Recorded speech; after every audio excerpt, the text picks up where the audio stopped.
y vamos a hablar con alguien que conoce, con un hombre que es experto, tradicionalista, lo conocimos hace muchos años y ahora lidera un instituto como es el Instituto de Estudios Históricos de Lima, es su director justamente, David Pino. David, un gusto volverte a ver, muy buenos Carlos, días. buenos días, muchas gracias por la presentación y por la invitación. Bueno, es la Lima que nos gusta, ¿no? La Lima donde hemos nacido, donde prácticamente pasamos todos los días.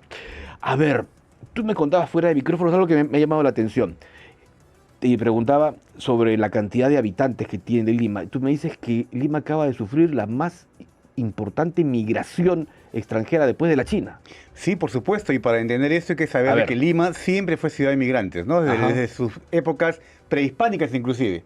¿No? Los antiguos habitantes del valle era gente que venía de la zona alta, de la sierra limeña.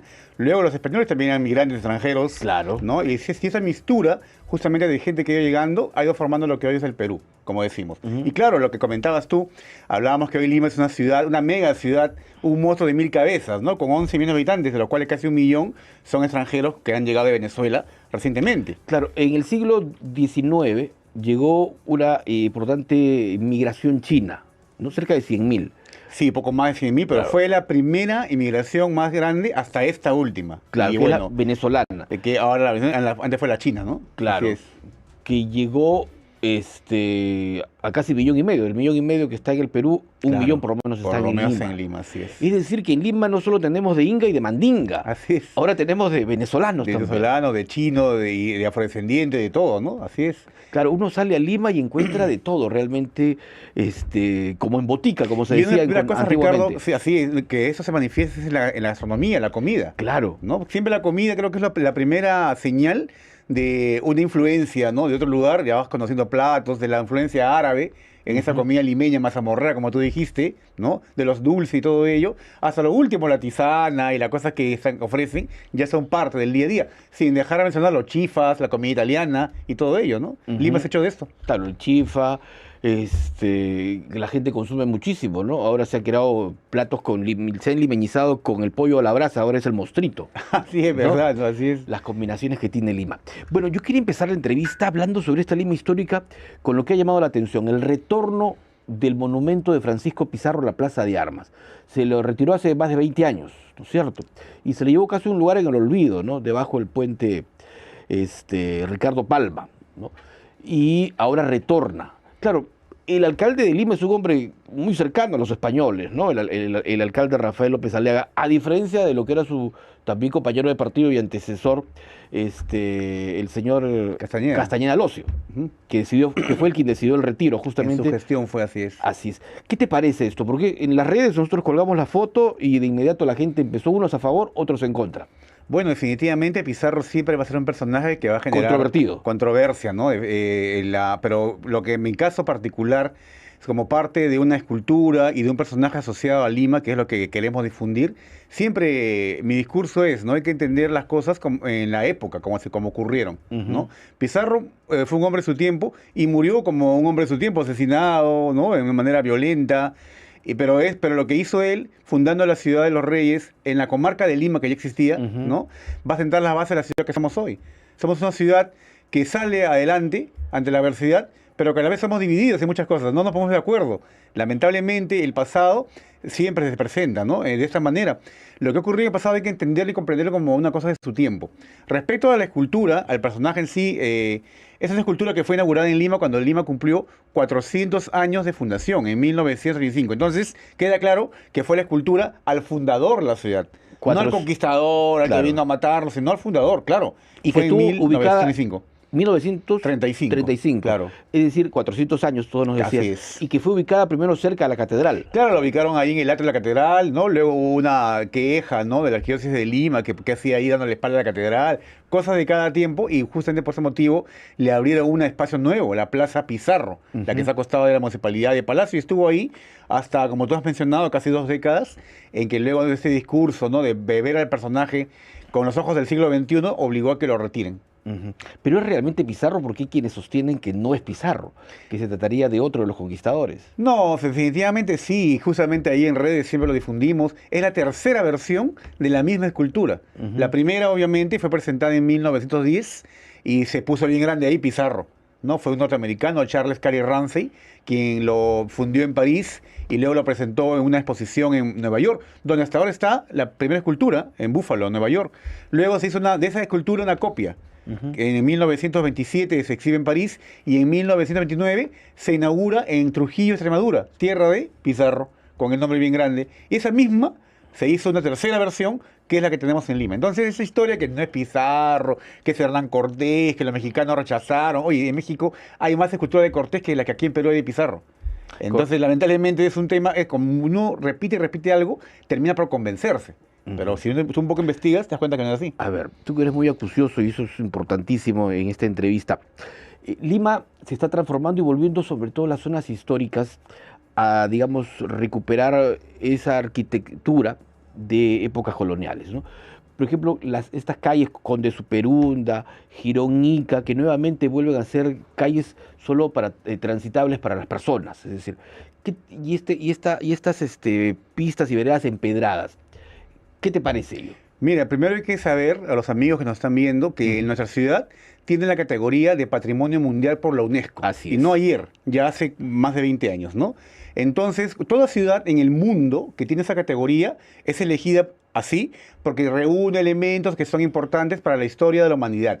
Nuestra ciudad lo logró gracias a un esfuerzo de Patronato de Lima en aquella época, gracias a sus monumentos, a su arquitectura, a sus balcones. Entonces, el deber de la ciudad a partir de ahí era salvaguardar esta declaratoria y la ciudad tenerla en un estado óptimo que la iguale a otras ciudades del mundo. Y yo siempre hago esa analogía cuando hago los paseos, ¿no? ¿Cuántos nos morimos por ir a París? Quiero ir a París, quiero ir a Madrid, quiero ir a Roma, que también son UNESCO. A esa categoría está Lima, solo que falta que nos la creamos. Entonces, ¿cómo nos la creemos? Si es que las cosas las vemos bien. El hecho de que se hayan peatonalizado las calles del centro es un gran avance, porque lo que se está haciendo es devolverle esa historicidad, esa originalidad, que además le da ese aspecto de una ciudad patrimonial, tradicional. Las ciudades que acabo de mencionar tienen calles peatonalizadas, calles adoquinadas, calles empedradas, fachadas pintadas, monumentos en buen estado. ¿Por qué en otra ciudad no? Porque en otra ciudad, si tienes la misma categoría, no puedo hacerlo. Entonces, en mérito a eso, hace unos años se aprobó un plan maestro, ¿no? Que cada gestión municipal tiene que seguirla, en la cual está contemplado lo que tú acabas de decir, la peatonalización de las calles, la recuperación de fachadas y también, obviamente, con el trabajo que se está haciendo para mejorar el marco legal y poder intervenir dentro de las casas que son todavía propiedad privada. Pero la idea también es mejorar la calidad de vida de la gente que vive en el centro. Yo vivo en el centro de Lima, sí, claro. Tú también, y sabemos cómo es la situación en el centro, en las casas. Claro. Y sabemos que hay mucho que trabajar ahí. Pero por algo se empieza. Pero a ver, y la recuperación de las viviendas, que en muchos casos están tuburizadas, que han sido modificadas, que ahora tienen inclusive algunas estructuras nuevas que se le han colocado internamente. A ver, por ejemplo, lo primero que se me viene en Lima, cuando uno está por el centro histórico, por ejemplo, la Plaza 2 de Mayo, ¿no? Donde se incendió la avenida Bancay, que también se incendió esta casi esquina con la Plaza San Martín, perdón, la avenida Colmena con la Plaza San Martín. ¿Por qué no se ha ido recuperando ello? Es decir, se incendia, se queda casi prácticamente destruida y se deja allí. Es decir, en otras grandes ciudades, con esa historia que tiene Lima, esto se reconstruye de inmediato. Claro, porque hay leyes para eso. Acá el tema es el marco legal.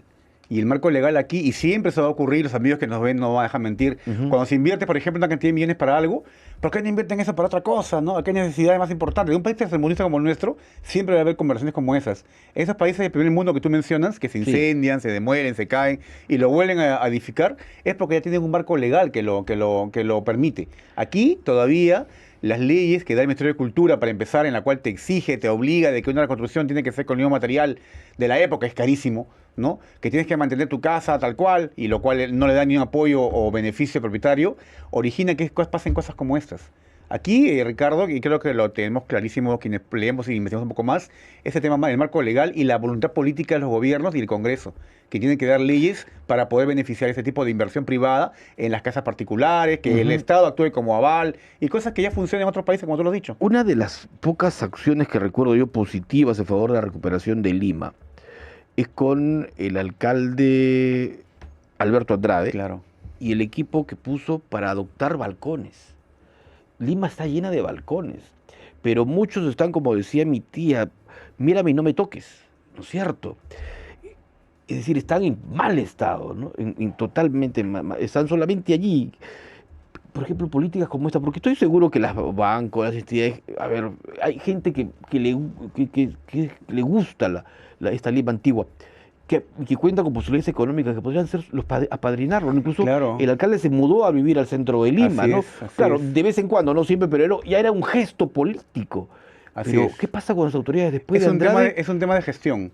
Gestión, como dice, gestionar, ver, ¿no?, lo particular, las personas que te pueden ayudar. Andrade tenía eso, tenía buenos contactos, tenía gente que quería apoyar Ujú. y por supuesto tuvo reuniones Pero además, en las ¿sabes cuales qué? se decidió esto, ¿no?, que tú mencionas, los Quería balcones. Lima y nació en Barrios Claro, Altos. claro.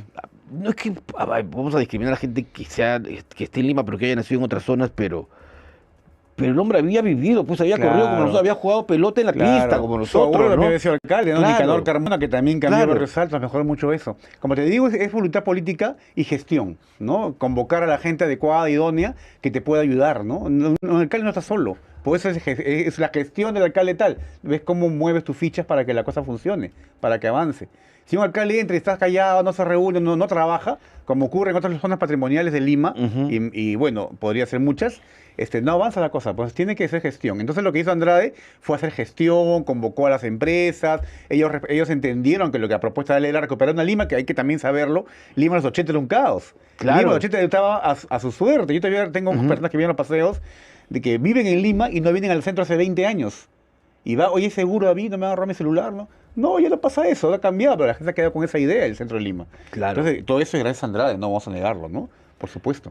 claro, pero obras que dejó y que no se han mantenido en el tiempo. Pero, a ver, otras zonas de esta Lima tugurizada, la falta de iluminación. Uno va por el Jirón Carabaya en la noche, entre Carabaya y Miro Quesada, lo que va a encontrar en lugar de buen alumbrado público es cantidad de gente durmiendo en las puertas de los bancos. Así es. O sea, ¿cómo poder recuperar Lima? O sea, cuando tú tienes ese contacto permanente con la gente o con turistas, ¿qué te cuentan? ¿Qué te dicen? ¿Qué proponen para buscar mejorar esta ciudad que es tan hermosa? Una vista de la Plaza San Martín en la noche es impresionante. No es una plaza europea, totalmente, Claro. ¿no? La arquitectura, hay que entender, tú lo has notado los balcones, la misma arquitectura nuestra, no vamos a negarlo, tiene influencia europea, o sea, como todas las ciudades de América, ¿no? Pero es una arquitectura que también nos ha dado identidad. Y en este Ujú. caso, es el no cuidarla y permitir que haya esta incuria en la cual se dañan los balcones, hay gente que duerme y ensucia, ¿no? Esto, sin duda, también es un tema de gestión. La luz, pienso yo, es el tema de la compañía de luz, ¿no? Que tiene que gestionar con la municipalidad y arreglar esos fosas que están malogrados, darle un mantenimiento constante. El tema de los indigentes es un tema que compete al Ministerio de Salud, al Ministerio de Economía, quizá a la Beneficencia, quizás estoy equivocado, pero una ciudad que se precia de ser culta, avanzada, no puede tener locos en las calles, no puede tener gente que Ujú. pase por esto, ¿no? Para eso existían albergues, auspicios y lugares que recogían a la gente que se probaba su necesidad. Entonces, hay muchas cosas que ir avanzando. Como dije hace un momento, Lima es un monstruo de 1000 cabezas. Y la verdad que yo siempre digo, cada gente que se lanza como alcalde no sabe lo que se mete. Pues a veces promete mucho y a la hora de la hora ve que la cosa está bien complicada. Pero cuando hay gestión, creo yo que todo se puede hacer. Al menos lo hemos visto en otras ocasiones. ¿Qué zonas de Lima que recorres permanentemente has visto que ha cambiado? De esa Lima histórica me refiero, básicamente. Bueno, definitivamente el centro de Lima, el Damero. El ¿No? Damero. El Damero, o sea, no vamos a negar que Barrios Altos todavía tiene mucho trabajo. En Barrios Altos, por ejemplo, se están recuperando fachadas de iglesias, ¿no? Es que también el trabajo, Ricardo, aquí tiene que ir con la mano con la educación. La gente tiene que saber que vive en lugares históricos. ¿De qué Ujú. vale que yo pinte la fachada de mi casa, arregle mi Eso es. balcón, si el que vive allí no conoce el valor que tiene esto? Y que además le puede generar un ingreso económico, porque estas ciudades viven del turismo, de la cultura. Efectivamente. Entonces el tema educativo es importantísimo en los colegios, trabajar con los chicos. Ya está bien, la currícula te pide que lo lleves a las huacas y museos. Llévalos a ver los balcones, explícales los estilos, llévalos a ver los monumentos, esta escultura. 2 de mayo, por ejemplo, el Plaza de América que tú mencionaste, Ujú. tienen unas esculturas más hermosas de América. Pero ¿quién cruza la pista para recorrer la plaza que está restaurada ahora y ver en los relieves todo el episodio del combate, ver el significado de cada figura femenina que está en el centro, ver qué significa la figura alada, que está en la parte alta, por qué, qué representaba en su momento? Entonces, el no conocer esto hace que la gente como que se aparte y no tenga esa identidad, ¿no? Con Correcto. sus valores Tú has patrimoniales. dicho algo interesante. Hay responsabilidad de autoridades y de nosotros, la población. Por supuesto. Y sobre todo es necesario mucha cultura, saber el pasado histórico de esa Lima, saber que la UNESCO la declaró Patrimonio Mundial de la Humanidad y sin duda esa riqueza por donde circulamos todos los días, ¿no?